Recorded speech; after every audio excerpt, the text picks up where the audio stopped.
Hello friends, how are you? I hope you're doing good. Today I'll show you how to delete apps from iPhone.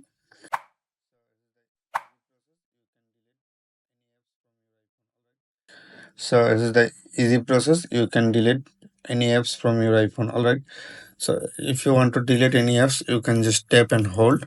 I'll just delete this app like OKX. Just tap and hold few seconds. Then some option. Here in the showing the remove apps, share apps, and edit home screen. All right. So if you want to delete, you can just tap on the remove app. Then just showing the confirmation.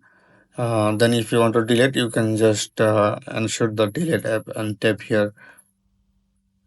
Also another confirmation like yeah, it's already deleted. It's the pretty easy, and you can ignore this video if you know how can delete.